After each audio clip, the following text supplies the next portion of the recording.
Tuh, ora kok kayak ngene. Wong kampung terus wae ngene amat gawe rupaku kayak kendil. Ben anakku, kaya sesegi, sejati nih, ngomong sing sembarangan. Lah, panjenengan sinten? Aku, Badara Kampus. Kue kuwi putra raja Purwotrita.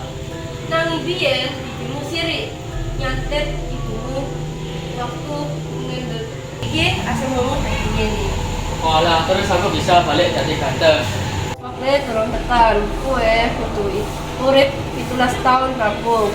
Nanging kue bakalan ketemu jodohmu. Iki tahun ini gambarnya. Wah, ayo tenan, siapa iki dewa? Jodohmu, engko kue bakalan ketemu.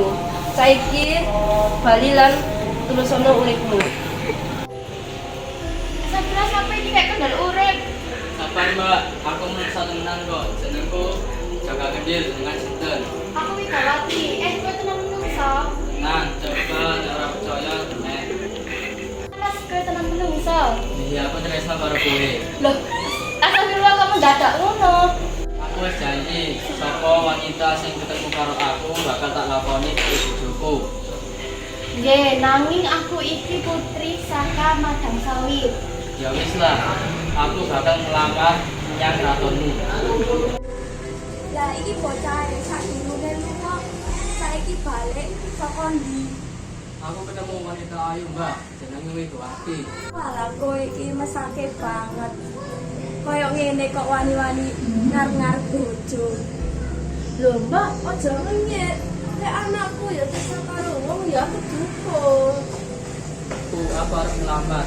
Ya wes tak anter. Para putriku durung ana sing nampa lamaran. Sapa maneh sing paling teko? Aja lomo, mungkin kamu tidak sebagai urip-urip. Ya wis, entar nomerku. Kowe sapa lan arep apa? Kulo jaga kendil, tau arep ngelamar Widawati. Kulo boten keberatan.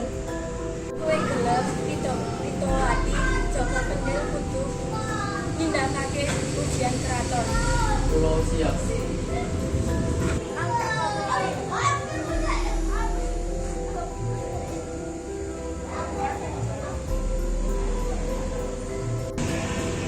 Kene ana papat pusaka. Pele sing asli. Pusaka tengen pinggir. Niko asli. Tepat. Sebutake, yen Widawati gelem, aku uga gelem. Kula gelem.